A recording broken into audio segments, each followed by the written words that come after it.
जय Hind, welcome to Wiser academy. तो आज अपन लोग पढ़ेंगे इंटरसेप्ट मेड बाय सर्कल, है ना भाई। इंटरसेप्ट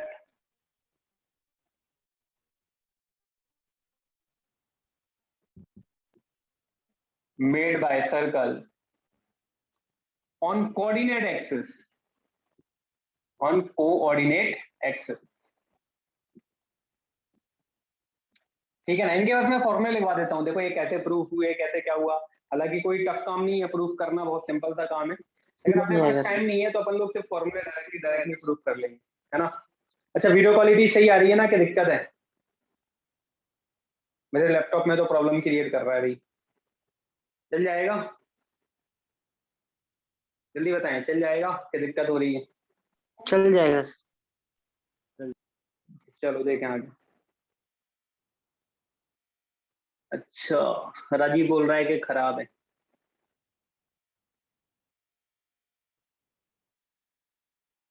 ये आज ही प्रॉब्लम दे रहा है भाई, कंप्लेन करना पड़ेगी मेरे को इसकी, तब जाके सही होगा। चलो ठीक है, चला लो, है ना। नहीं तो रिकॉर्डिंग देख लेना, रिकॉर्डिंग उतनी बुरी तो नहीं आ रही, हाँ, लेकिन उतनी बेटर भी क्वालिटी नहीं है रिकॉर्डिंग की जितनी पहले होती थी, है ना। ठीक है, ये कल से दिक्कत दे रहा है थोड़ा। सर फोन से ले लो, सर फोन से। अरे यहाँ पे नेटवर्क ही नहीं आते फोन से, तो उससे अच्छा तो फिर यही चल रहा है। ठीक है, वाईफाई नहीं, सोचो कि ऐसा चल रहा है। स्टार्टिंग में फोन से ही लेते थे सर आप? हाँ, वो बहुत पहले लेता था मैं, लेकिन वो यहाँ नहीं लेता था ना मैं।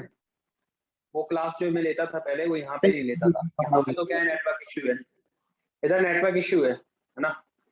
यहाँ पे मोबाइल से तो और ज्यादा बेकार आएगी क्वालिटी, ब्लर हो जाएगा, बिल्कुल नहीं दिखा क्लियर हो दिख रहा गया, है ना, उतना भी नहीं दिखेगा। क्लियर हो गया, क्लियर हो गया, क्लियर हो गया। ठीक है, क्लियर हो गया सर। ठीक। चलो देखें, तो intercept made by circle on coordinate axis. फटाफट इसको पढ़ लेते हैं, बस ये आखिरी टाइप है ना। अपन टेंजेंट वेंजेंट को छोड़ते हैं, तो वैसे भी क्वेश्चन नहीं आते टेंजेंट में। मैं थोड़ी बहुत थ्योरी बता दूंगा आप लोगों को कैसे इक्वेशन निकालते हैं। नहीं तो टेंजेंट एक बहुत बड़ा पोर्शन है और क्वेश्चन आते नहीं है एग्जाम में, है ना। उसके पीछे अपन ज्यादा पढ़ने वाले नहीं, हाँ थोड़ा बहुत पढ़ा दूंगा मैं। तो देखें, intercept made by circle on coordinate axis में प्रूफ नहीं करा रहा हूँ आज फॉर्मूले, अपन लोग डायरेक्टली फॉर्मूले देख लेंगे। जैसे कि मान लो आपकी सर्कल की इक्वेशन ये है 2gx + 2fy + c = में 0। तो अगर यदि आपको ये पता करना है कि एक्स एक्सिस पे इंटरसेप्ट कितना बनेगा, मतलब एक्स एक्सिस जो है वो सर्कल पे कितना इंटरसेप्ट काटेगी, मतलब ये वाली लेंथ, आपको ये लेंथ पता करना है। तो ये लेंथ होती है इंटरसेप्ट ऑन एक्स एक्सिस, जिसको अपन बोलते हैं यहाँ से लेके यहाँ तक की लेंथ, है ना। तो इसको अपन लोग बोलते हैं इंटरसेप्ट ऑन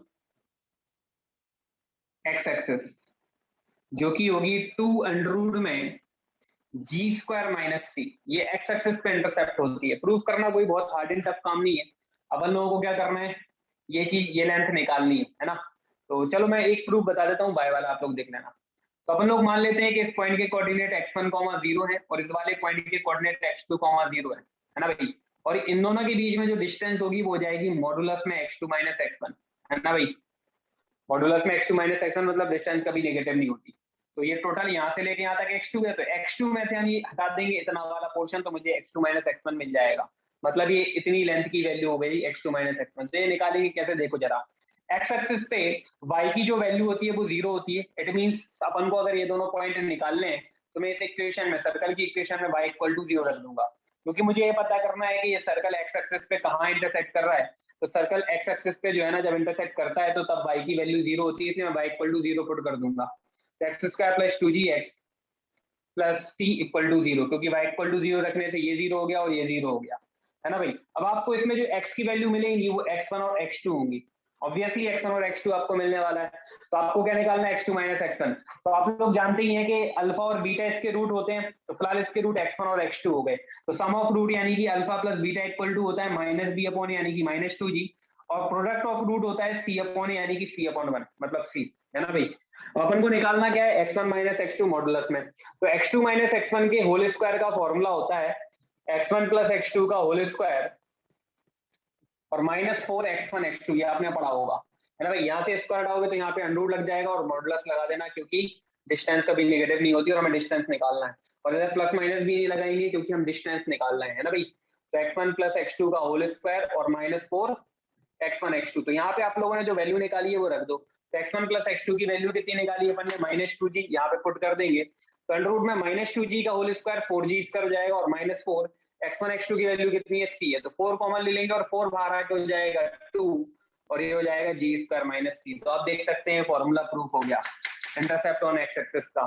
तो अपन को नेक्स्ट चीज निकालनी है इंटरसेप्ट ऑन y एक्सिस। जैसे कि मान लो ये सर्कल है तो अपन को ये पता करना है कि सर्कल जो है यहाँ से लेके यहाँ तक की लेंथ कितनी काट रहा है भाई y एक्सिस पे, है ना भाई, ये वाली लेंथ पता करना है।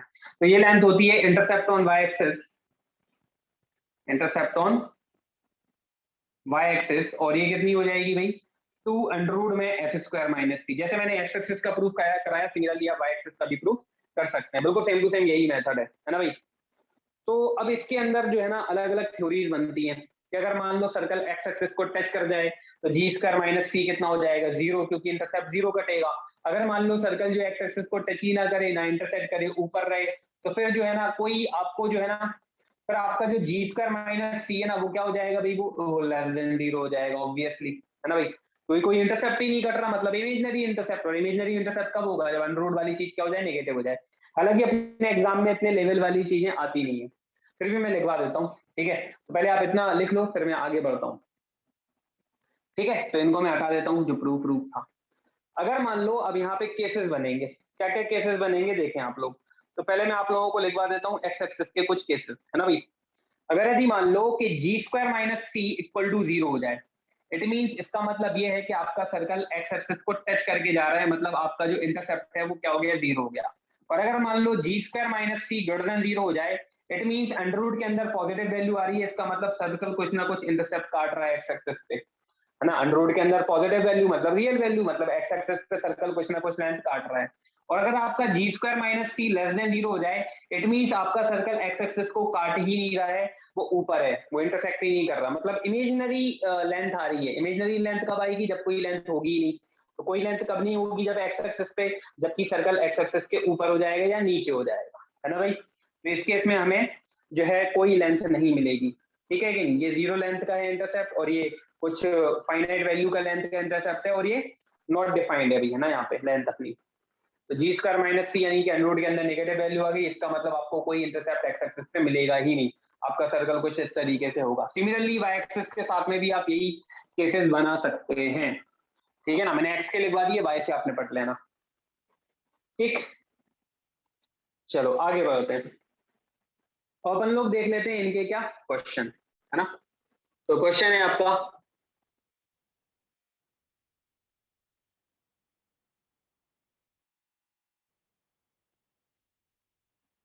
Find the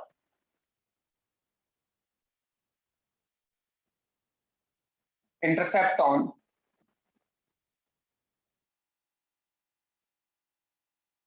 x-axis cut by circle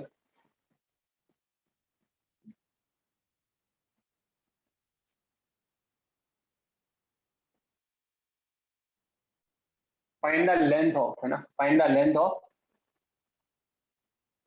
intercept on x-axis cut by circle x square plus y square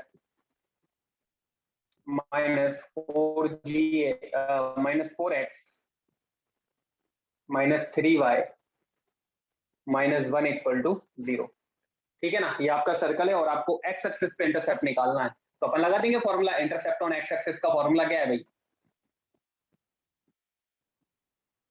ये अपना फॉर्मूला है 2 अंडर रूट में जी स्क्वायर माइनस सी, और जी क्या होता है एक्स के कोएफिशिएंट का हाफ, तो जी की वैल्यू निकलेगी आपकी 2, माइनस का 2 तो माइनस 2 का स्क्वायर 4 हो जाएगा, और सी की वैल्यू -1 तो माइनस माइनस प्लस 1, मतलब आपका फाइनल आंसर हो जाएगा 2√5, ठीक है ना। ये सीधा सीधा आपका आंसर हो गया। बस देखो इसमें और भी लेवल वाले क्वेश्चन होते हैं, लेकिन अपन को करने की जरूरत नहीं है, बस इतना सफिशियंट है, ठीक है ना। इंटरसेप्ट में आप ज्यादा डिटेल में बिल्कुल ना जाए, ठीक है, बस इतने में ही अपना काम हो जाएगा, ठीक। चलो अब आगे देखते हैं।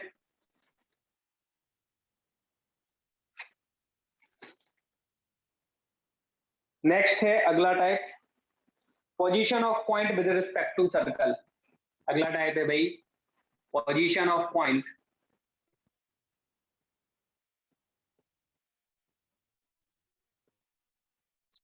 With respect to circle. ठीक है भाई। यहाँ पे दो केस होते हैं, तो पहले अपन लोग सर्कल की इक्वेशन लेट कर लेते हैं कि हमारी सर्कल की जो इक्वेशन है वो क्या है भाई, X square plus Y square plus 2gx plus 2fy plus c equal to में 0। मैंने ये मान लिया है सर्कल की इक्वेशन, ठीक है ना। और मैं यहाँ पे लेट कर लेता हूँ कि जो पॉइंट है हमारा, है ना, जो पॉइंट है मान लो p पॉइंट है x, y है, ठीक है कि नहीं। और जो f1 होगा वो क्या होगा वो भी मैं बता देता हूँ आपको। f1 x1 y1 ले लेते हैं, p जो है वो अपना x1 y1 है, तो f1 क्या होगा, ये जो पॉइंट है ना इसमें उठा के रख दो सर्कल की इक्वेशन में, यानी कि x1 square plus y1 square plus 2gx1 और प्लस 2fy1 और प्लस c इक्वल टू में से 0 हटा देंगे, ये अपन इसको बोलते हैं f1, है ना। तो अपन लोग बनाते हैं कहानी। तो पहली स्टोरी ये है कि if p lie inside the circle, lie inside the circle, मान लो कि अगर यदि p जो है ना वो सर्कल के अंदर है, मान लो इधर हो गया मतलब सर्कल के अंदर कहीं भी, तो इधर मान लिया मैं, तो इस केस में आपका जो f1 आएगा वो लेस देन 0 आएगा, ठीक है कि नहीं। मतलब ये जो f1 की वैल्यू है वो क्या आएगी, लेस देन 0, अगर वो सर्कल के अंदर है। सेकंड कहानी, अगर यदि मान लो p lie outside the circle, अगर p जो है वो सर्कल के बाहर लाई कर रहा है, p lie outside the circle, अगर p सर्कल के बाहर स्थित है, मान लो इधर है कहीं, है ना, p बाहर है सर्कल के, तो इस केस में आपका जो f1 आएगा वो आएगा ग्रेटर देन 0, या इधर लिख देते हैं अपन लोग p इधर बाहर, है ना, उधर स्क्रीन रखा हूँ, आप ये समझ लेंगे ऊपर वाले डायग्राम। और थर्ड चीज, अगर यदि मान लो p जो है वो सर्कल के ऊपर लाई है, p lie on circle, p lie on circle, अगर p सर्कल के ऊपर स्थित है, मान लो p पॉइंट ये है सर्कल के ऊपर है, तो इस केस में s1 जो है ना वो क्या हो जाएगा, इक्वल टू 0 आ जाएगा। तो ये तीन स्टोरी बन जाती है यहाँ पे, है ना। तो p सर्कल के अंदर है कि बाहर है कि सर्कल के ऊपर है, ठीक है ना, ये 3 स्टोरीज हैं यहाँ पर, ठीक। चलो देखें, तो इसका भी अपन लोग फटाफट एक क्वेश्चन कर लेते हैं जिससे आपको पता चल जाए कि भाई p जो है वो कहाँ पर लाई कर सकता है, कहाँ पे लाई कर सकता है। तो देखें इसका क्वेश्चन है आपके सामने, एक C1 सर्कल है आपके सामने, जो कि क्या दिया हुआ है उसने, X square plus Y square plus question है ना -4x plus 6y minus 3 equal to 0। एक और सर्कल दिया है C2 उसने, वो दिया हुआ है X square plus Y square plus 4x minus 6y minus 3 equal to 0, है ना। उसने बोला है कि पॉइंट P 1,2 लाइज। अब ऑप्शन दिए हैं 4 आपके पास में, है ना भाई। तो ऑप्शन नंबर ए है outside C1 equal to 0 and inside and outside, ये दोनों outside and outside C2 equal to 0। Option number B दिया हुआ है उसने, inside C1 equal to 0 and inside C2 equal to 0। और ऑप्शन नंबर सी दिया है outside C1 equal to 0 and inside C2 equal to 0। और ऑप्शन नंबर डी दिया हुआ है inside C1 equal to 0 and outside C2 equal to 0, है ना भाई। ये अपन लोगों को 4 ऑप्शन दिए हैं, तो हमें ये पता करना है कि इन 4 ऑप्शन में से कौन सा ऑप्शन सही है। तो अपन लोग क्या करेंगे, जो पॉइंट है ना ये उठा के अपन लोग सर्कल में रख देंगे, ठीक है। फिर अपन लोग उस हिसाब से देख लेंगे कि किसके बाहर है और किसके अंदर है। अगर ग्रेटर देन 0 आएगा तो बाहर लाई करेगा, और लेस देन 0 आएगा तो इनसाइड लाई करेगा। तो चलो निकाल लेते हैं, है ना भाई। तो C1 के कहाँ लाई कर रहा है, तो अपन लोग ये पॉइंट जो उठा के है ना वो C1 में रख देंगे। तो C1 इक्वल टू मुझे क्या मिल जाएगा भाई, 1 का स्क्वायर प्लस 2 का स्क्वायर माइनस 4 इंटू 1, मतलब x की प्लेस में 1 और y की प्लेस में 2 रखा हूं मैं C1 में, तो और प्लस 6 इंटू में 2 और माइनस 3। सॉल्व करते हैं इसको, कितना आ रहा है। तो देखो 2 का स्क्वायर 4 और 1 5 माइनस 4 और 6 2 12 माइनस 3। क्लियरली देख रहा है ये चीज पॉजिटिव आ रही है, क्या आ रही है, मुझे उससे कोई ज्यादा मतलब है नहीं है।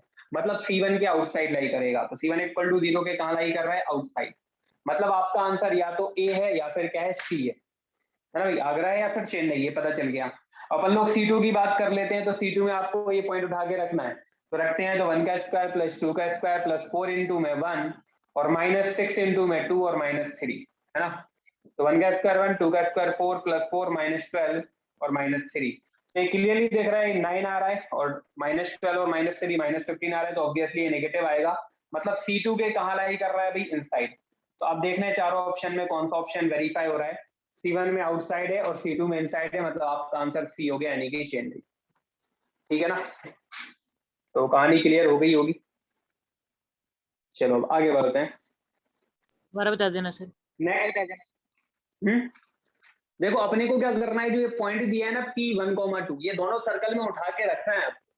इक्वल टू में 0 नहीं लगाना है, बस x की प्लेस में 1 और y की प्लेस में 2 रखना है। और आपको ये देखना है कि वैल्यू पॉजिटिव आ रही है कि नेगेटिव आ रही है।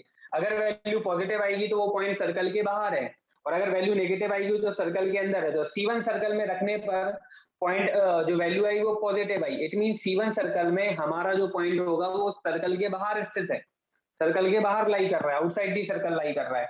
और C2 में जो वैल्यू रखी हमने उससे नेगेटिव आई, दिस मींस वो C2 सर्कल के अंदर है हमारा पॉइंट जो है। ठीक है ना, हम अपने पॉइंट की वो पता कर रहे हैं पोजीशन के, पॉइंट कहाँ है, सर्कल के अंदर है कि बाहर है। तो दोनों सर्कल दे दिए, तो हम दोनों सर्कल में पता करेंगे कि किसके अंदर है और किसके बाहर है। एक सर्कल के अंदर है और एक सर्कल के क्या है, वो बाहर है। ठीक है ना, चलो आगे बढ़ते हैं। नेक्स्ट है पैरामेट्रिक इक्वेशन ऑफ सर्कल, अगला टाइप। छोटे छोटे टाइप है, देखो फटाफट खत्म होते चले जाएंगे, इनमें कोई ज्यादा टाइम लगने वाला है नहीं। और मैंने इंपॉर्टेंट तो बता ही दिया था कि जो मैंने स्टार्टिंग में पढ़ाया ना वो ज्यादा इंपॉर्टेंट था। ठीक है, तो नेक्स्ट है parametric equation of circle. Parametric form बोल दो या इक्वेशन बोल दो, पैरामेट्रिक इक्वेशन ऑफ सर्कल। तो सर्कल का पैरामेट्रिक इक्वेशन क्या होता है देखें। ठीक है ना, तो लिखे भाई इसमें theory, parametric equation of circle whose center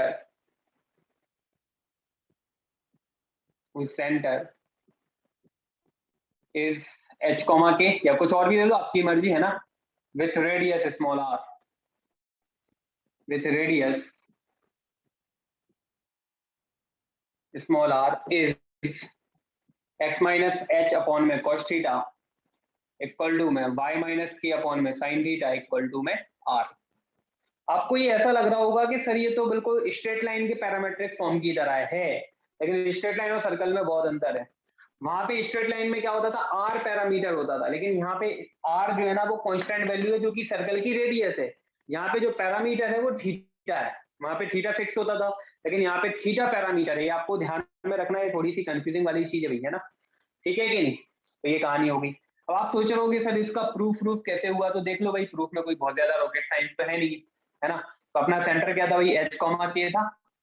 ठीक है कि नहीं, ये अपनी क्या हो गई भाई, रेडियस हो गई, है ना। तो इस तरीके से अपन लोग जो है ना इसका प्रूफ बहुत इजीली कर पाएंगे, कोई बहुत ज्यादा दम नहीं है ना।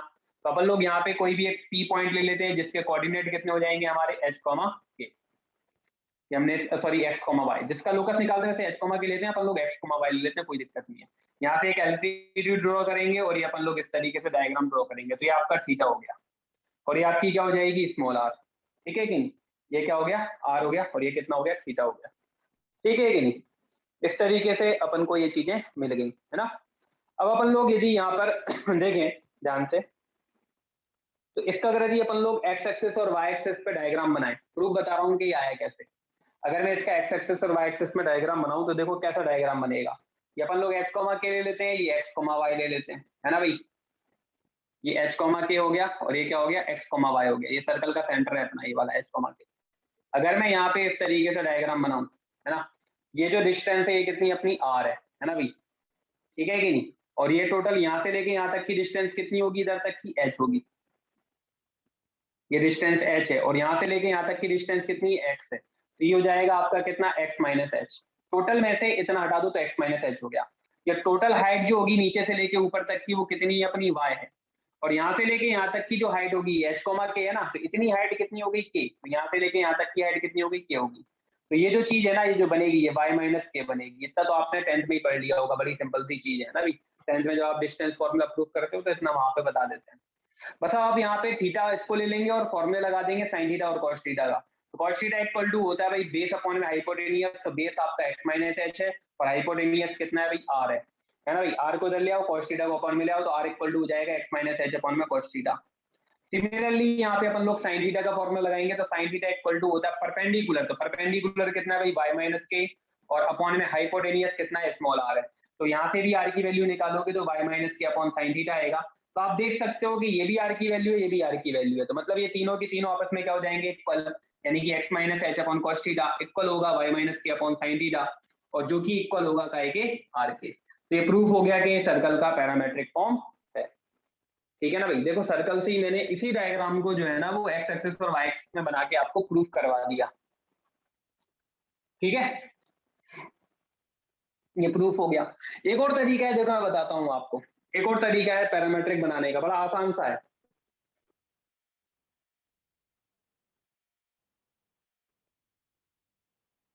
हाँ, मैं क्लास के बाद लेक्चर अपलोड कर दूंगा, है ना भाई। तो देखिए, एक और तरीका है इसको पैरामेट्रिक फॉर्म बनाने का, कोई बहुत ज्यादा रॉकेट साइंस नहीं है इसमें। सर्कल की इक्वेशन बना लो पहले आप लोग, क्या होती है सर्कल की इक्वेशन, यही होती है ना, अगर सेंटर एच कॉमा के हो और रेडियस आर हो तो सर्कल की इक्वेशन यही होगी। अब आप सोचो कि प्लस में किसकी आइडेंटिटी होती है 10th में, साइन और कॉस की, है ना भाई। तो ये जो वैल्यू है ना, ये कॉस थीटा बनाएगा, ये बनाएगा कितना, साइन थीटा। लेकिन अगर आप इसको कॉस और साइन लोगे तो cos square plus sine square तो 1 मिलेगा, लेकिन मुझे कितना चाहिए, आर स्क्वायर, इसलिए मैं यहाँ पे आर ले लूंगा।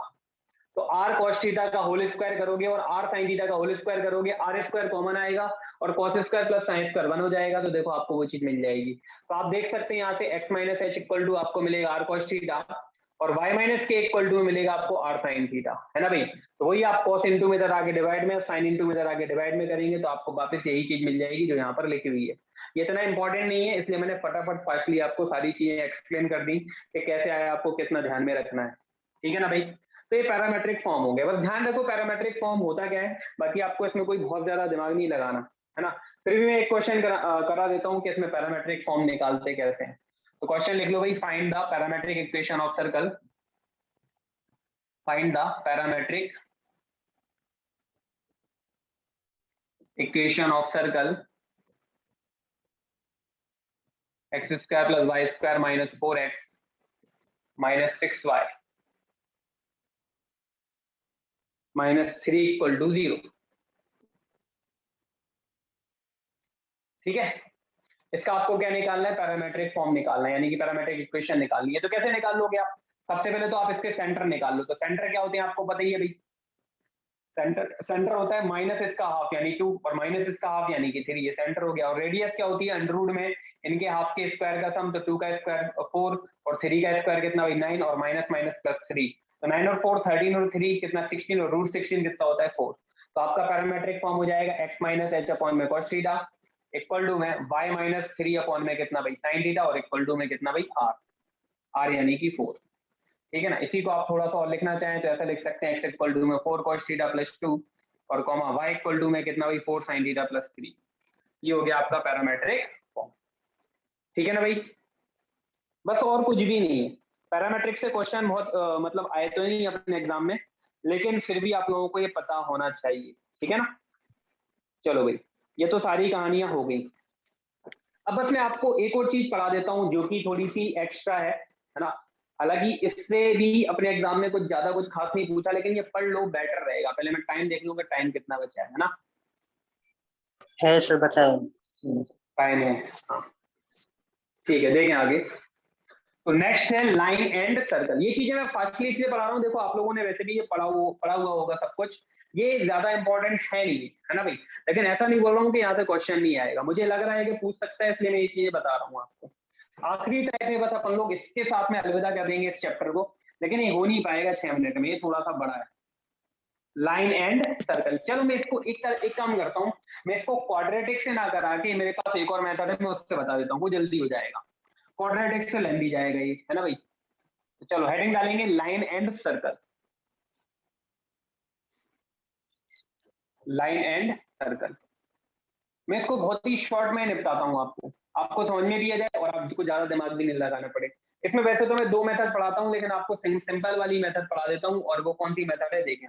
लाइन और सर्कल की क्या कहानी है कि अगर यदि मान लो आपकी लाइन जो है वो सर्कल के इस तरीके से वो बाहर लाई कर रही हो, तो आप लोग क्या कंडीशन लगाएंगे, आप कैसे सॉल्व करेंगे इसको, है ना भाई। तो अपन लोग क्या करेंगे, सेंटर से लाइन पे परपेंडिकुलर डिस्टेंस डालेंगे। मान लो आपकी लाइन की इक्वेशन है ax plus by plus c equal to 0 और आपकी सर्कल की इक्वेशन है x माइनस मतलब x square plus y square plus 2gx plus 2fy plus c equal to 0। ये आपके सर्कल की इक्वेशन होगी। तो हम सेंटर से इस लाइन पे परपेंडिकुलर डिस्टेंस डालेंगे, जिसको मैं बोलूंगा यहां से लेके यहां तक की लेंथ को p। ठीक है ना भाई। और रेडियस कितनी होगी, बेचारी रेडियस तो इतनी है r। तो आप ही बताओ, अगर यदि आपकी लाइन जो है वो सर्कल के अगर यदि बाहर है, कट नहीं कर रही, ना तो कट कर रही ना टच कर रही, इस केस में जो परपेंडिकुलर डिस्टेंस आएगी सेंटर से इस पे वो रेडियस से बड़ी होगी, है ना भाई। ये होगी कंडीशन। आप ऐसे सॉल्व करें। सेकेंड कंडीशन, अगर यदि मान लो लाइन जो है वो सर्कल को क्या कर जाए, टच कर जाए, तो इस केस में जो सेंटर से परपेंडिकुलर डिस्टेंस जाएगी लाइन पे वो इक्वल होगी रेडियस के। तो इस केस में p इक्वल टू r आएगा। और थर्ड कहानी जो है वो ये है कि अगर यदि मान लो लाइन जो है वो सर्कल को इंटरसेक्ट कर जाए, जिसको अपन लोग सेकंड भी बोलते हैं, है ना भाई, इंटरसेक्ट कर जाए, तो इस केस में जो सेंटर से लाइन पे परपेंडिकुलर डिस्टेंस होगी वो छोटी हो जाएगी रेडियस के। बस इतने में आपको समझ में आ गया होगा, मुझे ज्यादा कुछ समझाने की जरूरत भी नहीं है और अपना टाइम वेस्ट भी नहीं होगा भाई, है ना। ठीक है, इससे रिलेटेड अपन लोग कुछ क्वेश्चन देखेंगे, लेकिन वो अगले लेक्चर में देखते हैं क्योंकि टाइम तो हो ही गया इसका, है ना भाई। इस लेक्चर का अपना कंप्लीट टाइम हो गया। तो आप लोग ये फटाफट नोट कर लो। लाइन की इक्वेशन वही रखी है, सर्कल की इक्वेशन यही रहेगी, बस मैंने केस बता दिया कि सेकंड केस में अगर टच कर जाए तो perpendicular distance equal to radius हो जाती है। इसको अपन लोग टेंजेंट भी बोलते हैं, ये टेंजेंसी की कंडीशन भी होती है। और ये वाला केस क्या है, सेकंड की कंडीशन है। सेकंड मतलब जब इंटरसेक्ट कर जाए, तो इस केस में सेंटर से लाइन पे परपेंडिकुलर डिस्टेंस छोटी हो जाएगी, परपेंडिकुलर डिस्टेंस किससे, रेडियस से। दिख ही रही है वो तो क्लियरली, ठीक है ना। तो ये पूरी स्टोरी है। तो चलो अपन लोग बस सेकंड लेक्चर स्टार्ट करते हैं। सर एक दो क्वेश्चन ही कराना सर। हाँ, इसके क्वेश्चन कराऊंगा मैं, सर ठीक है। मेरे को बस 2 मिनट देना थोड़ा सा मैं। हाँ ठीक ठीक।